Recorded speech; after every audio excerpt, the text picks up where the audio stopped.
तो दोस्तों आज के इस वीडियो में हम बात करने वाले हैं क्लास 10th के हिंदी का मोस्ट इम्पोर्टेंट क्वेश्चन। आज का जो हमारा वीडियो होने वाला है वो क्लास 10th के हिंदी के लिए बहुत इम्पोर्टेंट होने वाला है।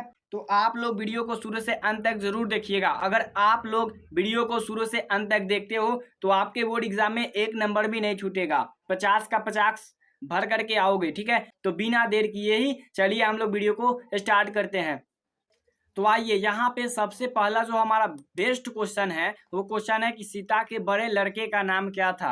आपको बता दूं कि सीता के बड़े लड़के का नाम क्या था, तो कैलाश था। सीता के बड़े लड़के का नाम कैलाश था, इसीलिए इसका right answer option number B हो जाएगा। आई होप कि मेरी बात आपको समझ में आ रही होगी। चलिए उसके बाद अगले प्रश्न को हम लोग करते हैं क्लियर।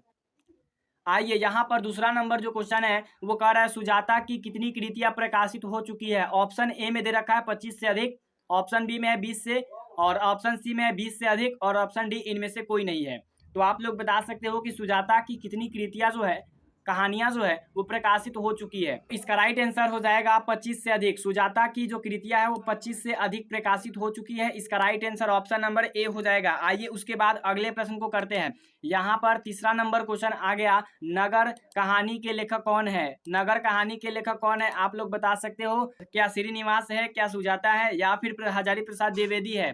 तो नगर कहानी के लेखक जो है वो सुजाता है, सुजाता। इसका right answer option number B हो जाएगा। आइए उसके बाद अगले प्रश्न को करते हैं क्लियर।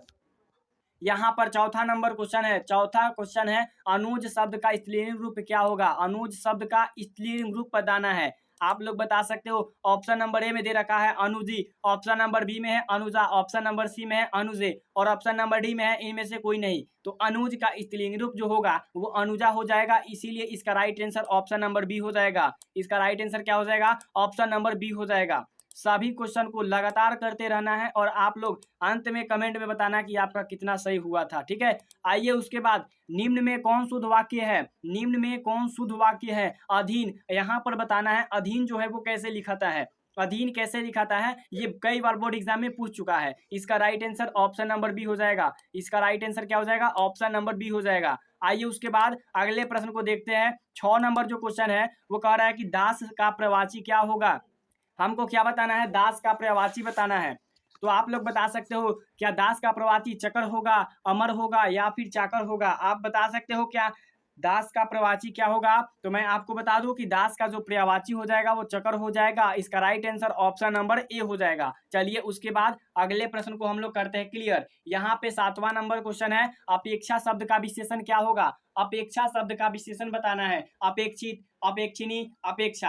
आप बता सकते हो क्या अपेक्षा शब्द का विशेषण, बिल्कुल बता सकते हो। इसका राइट आंसर क्या हो जाएगा, तो इसका राइट आंसर हो जाएगा ऑप्शन नंबर ए, यानी option A number A is the correct answer. चलिए उसके बाद अगले प्रश्न को करते हैं। अगला यहाँ पर प्रश्न है 8वां नंबर क्वेश्चन, वाकजाल का संधि विच्छेद क्या होगा। वाकजाल का संधि विच्छेद ऑप्शन नंबर ए में क्या दे रखा है, वाक जोड़ जाल, ऑप्शन नंबर बी में दे रखा है वाक जोड़ जाल, ऑप्शन नंबर सी में है वाक जोड़ जाल। आप बता सकते हो क्या वाकजाल का संधि विच्छेद क्या होगा। तो आप बिल्कुल बता सकते हो, वाकजाल का संधि विच्छेद जो होता है वाक जोड़ जाल होता है। और अगर बात करें तो क में यहाँ पर हलंत होगा, लेकिन यहाँ हलंत नहीं लगल है, तो कोई बात नहीं है, आप लोग ऑप्शन में हलन देकर मारिएगा। ठीक है, आइए उसके बाद 9वां नंबर क्वेश्चन को देखते हैं। आप लोग कमेंट में जरूर बताइएगा कैसा लग रहा है आपको क्वेश्चन। ठीक है, तो यहाँ पर 9वां नंबर क्वेश्चन है, पूरब कौन सा संज्ञा है। पूरब कौन सा संज्ञा है बताना है। क्या पूरब व्यक्तिवाचक संज्ञा है, या फिर जातिवाचक संज्ञा है, या फिर पूरब जो है समूहवाचक संज्ञा है। आप बता सकते हो, तो आप बिल्कुल बता सकते हो पूरब जो है वो व्यक्तिवाचक संज्ञा है, क्योंकि पूरब से एक वो का बोध होता है। इसका राइट आंसर क्या हो जाएगा, ऑप्शन नंबर ए हो जाएगा। ऑप्शन नंबर ए हो जाएगा। चलिए उसके बाद अगले प्रश्न को करते हैं क्लियर। यहाँ पे 10वां नंबर क्वेश्चन है, निम्न में कौन सर्वनाम है। यहाँ पर हमको क्या बताना है, सर्वनाम को बताना है। तो आप ऑप्शन नंबर ए को देखिएगा तो बोलिएगा राम जो है किसी का नाम है, यह तो हो जाएगा संज्ञा। ऑप्शन नंबर सी को देखिएगा, श्याम जो है ये भी संज्ञा है। और ऑप्शन नंबर बी को देखिएगा तो आप पकड़ लीजिएगा कि ऑप्शन नंबर बी जो है वो सर्वनाम है, क्योंकि यह संज्ञा के बदले आया है। तो इसका right answer option number B हो जाएगा। 10 का राइट आंसर क्या हो जाएगा, ऑप्शन नंबर बी हो जाएगा। आइए उसके बाद 11 नंबर क्वेश्चन। 11वां क्वेश्चन कह रहा है कि निम्न में कौन गुणवाचक विशेषण है। गुणवाचक विशेषण बताना है। गुणवाचक विशेषण किसे कहते हैं, तो जिसमें किसी भी जिसमें किसी भी पदार्थ के गुण के बारे में हमको पता चलता है। तो अगर हम बात करें 4 आदमी, ये संख्यावाचक विशेषण है। 1 केजी दूध परिणामवाचक विशेषण है। लेकिन अच्छा अगर बात करें तो ये हो जाएगा क्या, गुणवाचक विशेषण। इसका right answer option number A हो जाएगा। आइए उसके बाद हम लोग करते हैं अगले प्रश्न को क्लियर। यहाँ पर 12 नंबर क्वेश्चन है, बुद्धा एंड हिज धम्मा के लेखक कौन है? बुद्धा एंड हिज धम्मा के लेखक अगर बात करें तो भीमराव अम्बेडकर है। इसीलिए इसका right answer option number A हो जाएगा। इसका राइट आंसर क्या हो जाएगा? Option number A. Option number A is the correct answer 12 number question का। चलिए वहां पर आ गए जहां पर हमें आना था। यहाँ 13 नंबर क्वेश्चन, गिरधर लाल सेन साहब की यहाँ क्या काम करते थे? तो अगर आप लोग 20 के दांत कहानी पढ़े होंगे तो आपको जरूर पता होगा कि 20 के दांत कहानी में गिरधर लाल किसका बाप है? तो मदन का पिता है। और सेन साहब कौन है? खोखा के पिता है। तो सेन साहब की यहाँ गिरधर लाल जो थे वो किरानी का काम करते थे। ऑप्शन नंबर ए मजदूरी है, ऑप्शन नंबर बी नौकर है, ऑप्शन नंबर सी किसान है, ऑप्शन नंबर डी इनमें से कोई नहीं। तो इसमें आप अभी पढ़े हो ऑप्शन को, क्या आपको कहीं किरानी नजर आया है? नहीं आया है, बिल्कुल नहीं आया है। इसीलिए इसका right answer option number D हो जाएगा। Option number D is the correct answer 13 number का। चलिए 14 नंबर यहाँ पर क्वेश्चन है, सेन साहब की कितनी बेटियां थी? ऑप्शन नंबर ए में दे रखा है 6, ऑप्शन नंबर बी में दे रखा है 5, ऑप्शन नंबर सी में दे रखा है 8। क्या आप बता सकते हो कि सेन साहब की कितनी बेटियां थी? तो आप बिल्कुल बता सकते हो। क्यों बता सकते हो? क्योंकि आपने वो चैप्टर को पढ़ रखा है। तो सेन साहब की कितनी बेटियां है? 5 बेटियां है। सेन साहब की कितनी बेटियां है? 5। इसका right answer option number B हो जाएगा। आइए 15 नंबर क्वेश्चन यहाँ पर कर रहा है, मदन किसका बेटा था? अभी हमने आपको बताया है कि गिरधर लाल सेन साहब की यहाँ किरानी का काम करता था। तो गिरधर लाल मदन का पिता था। और अगर बात करें तो खोखा का पिता सेन साहब था। तो यहाँ मदन किसका बेटा था? तो मदन गिरधर लाल का बेटा था। इसीलिए इसका राइट आंसर ऑप्शन नंबर क्या हो जाएगा? ए हो जाएगा। Option number A is the correct answer. चलिए उसके बाद आते हैं अगले प्रश्न पर। अगला यहाँ पर आ गया 15 नंबर क्वेश्चन, मदन ने खोखा के कई दांत तोड़ डाला। देखिए जब मदन खेल रहा था तो खोखा वहां पर आया और बोलने लगा क्या कि मैं भी खेलूंगा। मदन कहा नहीं खेलने दूंगा। खोखा जो है मदन से लड़ने लगा। बस मदन ने फैट मारा एक, और एक फैट में बताइए आप लोग मदन ने खोखा का कै दांत तोड़ दिया? 2 गो, 5 गो या फिर 3 गो? तो आप कहिएगा नहीं, मदन ने खोखा के 2 दांत तोड़ डाला। इसीलिए इसका right answer option number A हो जाएगा। आइए उसके बाद अगले प्रश्न को देखते हैं। 16 नंबर यहाँ पर क्वेश्चन है, नाखून क्यों बढ़ते हैं कि लेखक कौन है? आप बता सकते हो क्या नाखून क्यों बढ़ते हैं इसके लेखक? तो अगर बात करें तो मैक्स मुलर नहीं होगा। अगर बात करें हजारी प्रसाद द्विवेदी, यही होगा। इसीलिए इसका right answer option number B हो जाएगा। इसका right answer option number B हो जाएगा। आइए उसके बाद यहाँ पर 17 नंबर क्वेश्चन को करते हैं क्लियर। बहादुर पर चोरी का इंजाम किसने लगाया था? बता सकते हो बहादुर पर चोरी का इंजाम किसने लगाया था? लेखक की पत्नी, या फिर खुद लेखक, या फिर लेखक के रिश्तेदार? आप बिल्कुल बता सकते हो कि बहादुर पर चोरी का इंजाम जो है लेखक के रिश्तेदार ने लगाया था। इसीलिए इसका right answer option number C हो जाएगा। ऑप्शन नंबर सी, 17 का ऑप्शन नंबर सी हो जाएगा। आइए उसके बाद यहाँ पे करते हैं क्लियर 18 नंबर क्वेश्चन को। 18 नंबर क्वेश्चन कर रहा है, बहादुर घर से क्यों भागा था? बहादुर जो है वो घर से क्यों भागा था? लेखक के मार के कारण, या फिर माँ के मार के कारण, या फिर कमाने के लिए, या कुछ होला नहीं? तो आप बता सकते हो कि बहादुर जब भैंस चराने गया था तो किसी कारण से भैंस को उसने क्या कर दिया? पीट दिया। माँ गुस्सा हो गई, बहादुर को माँ क्या करी? पीट दी। यानी कि माँ के मार के कारण तब बहादुर क्या हो गया? भाग गया। आइए उसके बाद आते हैं यहाँ पर 19 नंबर क्वेश्चन, संविधान के निर्माता के रूप में किसे जाना जाता है? आप लोग हिंदी के चैप्टर में पढ़े होंगे फर्स्ट चैप्टर। फर्स्ट चैप्टर का नाम आपको कमेंट में बताना है। जेकर लेखक भीमराव अम्बेडकर है, तो उसमें भीमराव अम्बेडकर के बारे में बताया गया है। ठीक है। और अगर आज की बात करें तो आज भी अम्बेडकर जयंती है। ठीक है। तो संविधान निर्माता के रूप में बाबा साहेब भीमराव अम्बेडकर को जाना जाता है। इसीलिए इसका right answer option number A हो जाएगा। उसके बाद 20 नंबर क्वेश्चन यहाँ पर कर रहा है, क का उच्चारण स्थान क्या होगा? क ख ग घ का जितना अक्षर होता है ओकर उच्चारण की अगर बात करें तो कंठ होता है। इसीलिए इसका right answer option number B हो जाएगा। इसका right answer option number B हो जाएगा। आइए उसके बाद अगले प्रश्न को देखते हैं। 21 नंबर यहाँ पर क्वेश्चन, राम प्रवेश राम के कुल परिवारों की संख्या कितना था? राम प्रवेश राम कि अगर घर की बात करें तो भिखनटोला में था। ठीक है। और भिखनटोला बिहार में है। तो राम प्रवेश राम के कुल परिवारों की संख्या कितना हुआ? तो राम प्रवेश राम के कुल परिवारों की संख्या 4 था। कितना था? 4 था। Option number A is the correct answer. कहीं से किसी तरह से नहीं छोड़ना है, ठीक है। इसका right answer option number A हो जाएगा। 22 नंबर क्वेश्चन, राम प्रवेश राम का घर कहाँ था? आप बता सकते हो राम प्रवेश राम का घर कहाँ था? तो राम प्रवेश राम का घर बिहार में था। कहाँ पर था? बिहार में। इसीलिए इसका राइट आंसर क्या हो जाएगा? ऑप्शन नंबर ए हो जाएगा। ऑप्शन नंबर ए, यहाँ पर ऑप्शन नंबर ए दे रखा है, ठीक है। Option number A.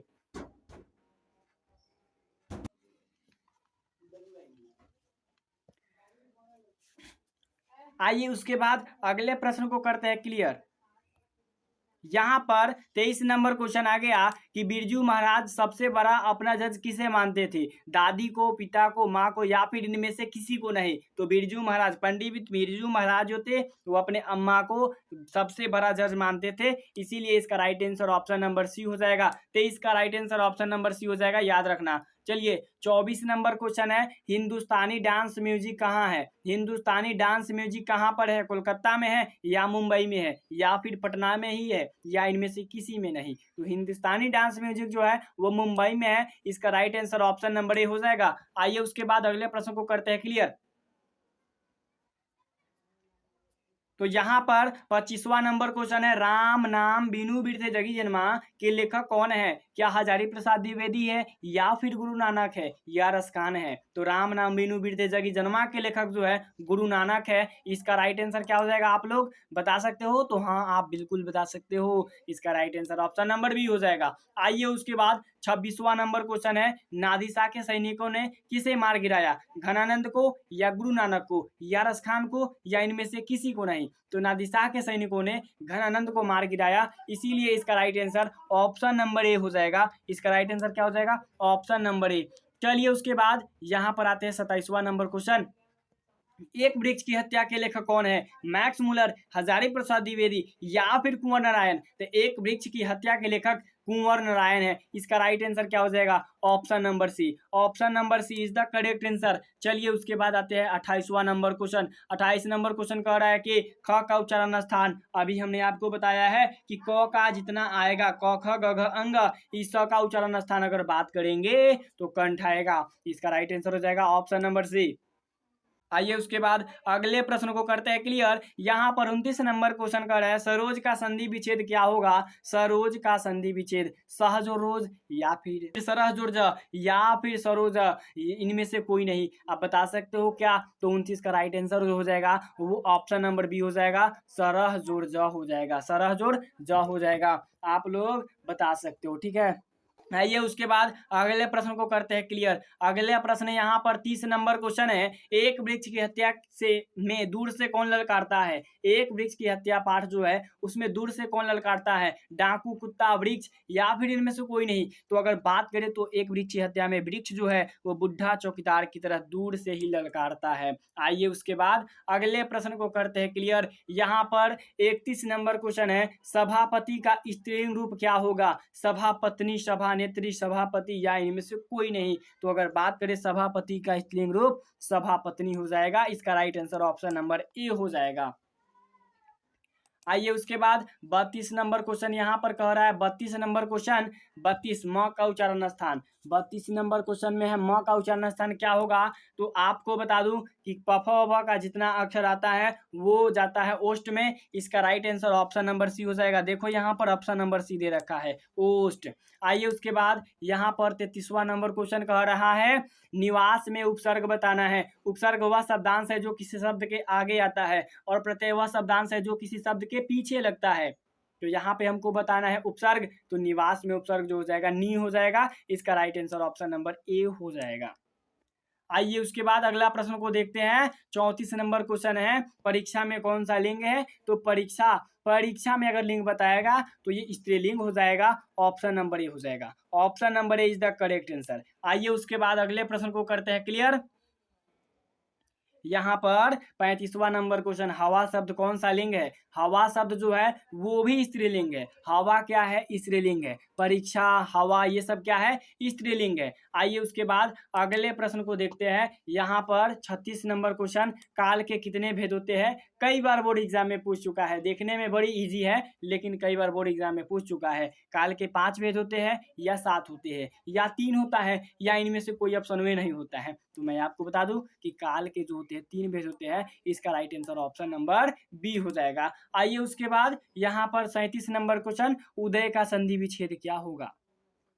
उत जोर आए, उत जोर आए या फिर उद जोर आए या इनमें से कोई नहीं। आप बता सकते हो तो आप बिल्कुल बता सकते हो। उदय का संधि विच्छेद उत जोर अय होगा। इसका right answer option number B हो जाएगा। चलिए उसके बाद अगले प्रश्न को करते हैं क्लियर। अगले प्रश्न को करते हैं हम लोग क्या, क्लियर।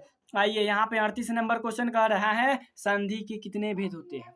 बता सकते हो क्या। आप बिल्कुल बता सकते हो कि संधि के 3 भेद होते हैं। तो इसीलिए इसका right answer option number C हो जाएगा, स्वर संधि, व्यंजन संधि और विसर्ग संधि। आइए उसके बाद यहाँ पे 39 नंबर क्वेश्चन है, संज्ञा के कितने भेद होते हैं। आप बता सकते हो क्या संज्ञा के कितने भेद होते हैं। तो आप बिल्कुल बता सकते हो कि संज्ञा के 5 भेद होते हैं। तो इसका right answer option number A हो जाएगा। इसका right answer option number A. चलिए उसके बाद अगला प्रश्न यहाँ पर 40 नंबर क्वेश्चन है, दांत कटी रोटी मुहावरे का अर्थ क्या होता है। दांत कटी रोटी मुहावरे का अगर हम अर्थ की बात करें तो हो जाता है गहरी दोस्ती। इसीलिए इसका right answer option number A हो जाएगा। ठीक है, ऑप्शन नंबर ए हो जाएगा। इसका right answer option number A हो जाएगा। आइए उसके बाद यहाँ पे अगले प्रश्न को करते हैं क्लियर। मंगमा के बहू का नाम क्या था। तो मंगमा के बहू का नाम सीता, परियम्मा या फिर नजम्मा। तो मंगमा के बहू का नाम नजम्मा था। इसका राइट आंसर भी हो जाएगा ऑप्शन 1 नंबर वाई। ठीक है, आइए उसके बाद अगला प्रश्न को देखते हैं।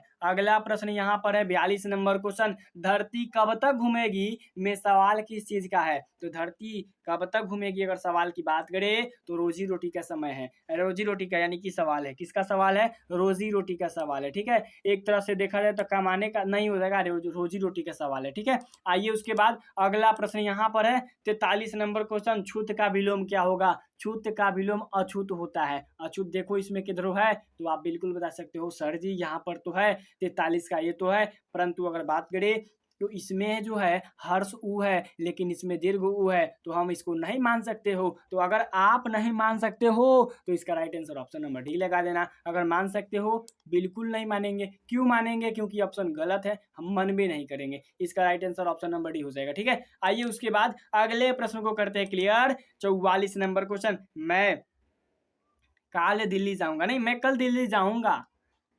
अगर पहले वाला प्रश्न नंबर 43 नंबर का छूत का अछूत होता है। ठीक है, लेकिन वहां पर हर्ष उ का फर्क था, इसीलिए हम आपको इनमें से कोई नहीं बता दिया। ठीक है, ऑप्शन में वहां पर गड़बड़ी नहीं रहेगा। जैसे यहाँ मैं काल दिल्ली जाऊंगा, यहाँ पे कल होगा। ठीक है, गलती से काल लिखा गया है, तो इसमें कल जो है काल यानी कौन काल का उदाहरण है। मैं कल दिल्ली जाऊंगा ये भविष्यत काल का उदाहरण है का, तो भविष्यत काल का उदाहरण अगर होगा तो ऑप्शन 1 नंबर वह भी सही हो जाएगा।